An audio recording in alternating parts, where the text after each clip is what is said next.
বিচারটা খুব দ্রুততম সময়ে হলো এবং একটা রেকর্ড দ্রুততম সময়ে বিচারটা হলো। কিন্তু বাংলাদেশে যেটি হয় যে আলোচনার কারণে হোক, জনপ্রত্যাশার কারণে হোক, গণমাধ্যমের চাপে হোক, সেটি বিচারিক আদালতে মামলার রায় খুব দ্রুত সময়ে অনেকগুলোই হয়ে গেছে, কিন্তু হাইকোর্টে এসে সেটি আটকে যায় এই ডেথ রেফারেন্সে এবং আপিলে এসে। এই যে মামলা বলা হচ্ছে যে এটি দ্রুততম সময়ে করা হবে, এটি আসলেই কি সম্ভব যে দ্রুততম সময়ে রায় কার্যকর করা এই রায়? দেখুন, নর্মালি আমাদের আইন যেটা সেটা হলো যে আপনার ট্রায়াল কোর্ট যদি কাউকে ডেথ সেন্টেন্স দেয়, ট্রায়াল কোর্ট কাউকে ডেথ সেন্টেন্স দিলে আনলেস এটা confirm by the high court division, ওই সেন্টেন্সটা কার্যকরী হবে না। ডেথ সেন্টেন্স দেয়ও, এটা হাইকোর্টে কনফার্ম না হওয়া পর্যন্ত কিন্তু এটা কার্যকরী হবে না।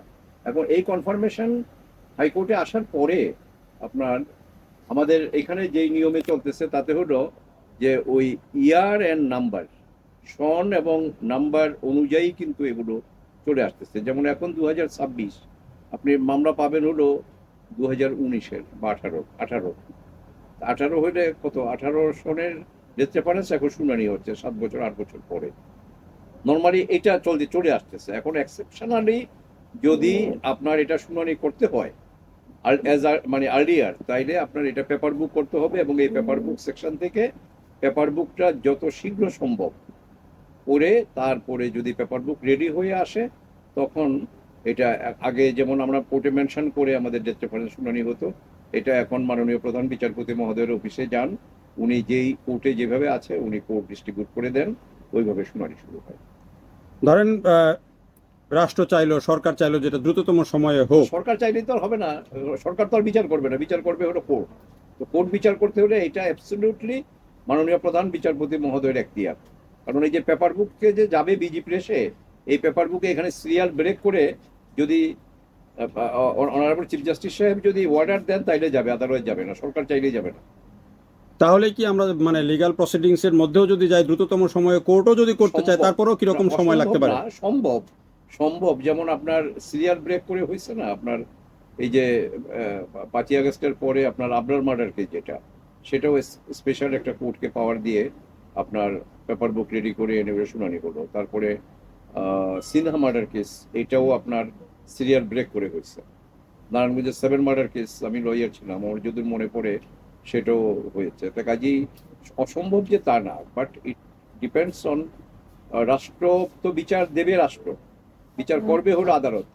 এখন রাষ্ট্র কতটুকু তৎপর থাকবে সেটা হলো কথা, আর আদালত কতটুকু রাষ্ট্রের আবেদনের উপরে সাড়া দেবে সেটা হলো বিষয়। কিন্তু এই যে মামলাগুলো করার বললেন, এখনো কিন্তু রায় কার্যকর হয় নাই। মানুষ তো চায় যে এই অপরাধীর কার্যকর হওয়া দরকার। কার্যকর হলে আপনি যদি আইনের মাধ্যমে বিচারটা শেষ করতে চান তাইলে লিগ্যাল প্রসেস যেটা, এটা তো আপনাকে অ্যাডজাস্ট করতে হবে। এখন আপনি একজনকে ধরে আইনটা বলেন যে তোর ফাঁসি, তো তা তো এটা তো কাজের বিচার না। আপনি তো CrPC, penal code, evidence act, এই আইনের ভিতরে তো আপনি এগুলি তো আপনার আইনের ধারা রক্ষা করে বা কমপ্লাই করে তো আপনি বিচার করবেন। তো করতে গেলে আপনার ফাঁসির মামলায় ট্রায়াল কোর্ট চাইলেই ফাঁসি দিতে পারে, জাজমেন্ট দিতে পারে, বাট এটা কনফার্ম হাইকোর্ট না করা পর্যন্ত এটা কার্যকরী হবে না। হাইকোর্ট এটা কনফার্ম করলো, তারপরে আবার অ্যাপেলেট ডিভিশন এটার এগেনস্টে direct appeal, article 103 of the constitution, direct appeal, এটা লিভ না, ডাইরেক্ট আপিল তার রাইট আছে। সেই আপিলটা সে ওখানে করবে। এই আপিলটা শুনানি হইতে হইতে সময় লাগে। আপিল ডিসপোজালের পরে আবার রিভিউ আছে, রিভিউ যদি হয়ে যায় তখন আমরা বলতে পারি যে জুডিশিয়াল প্রসেস বা নিয়ম যেটা আছে এটা এক্সস্ট হয়ে গেল পুরো।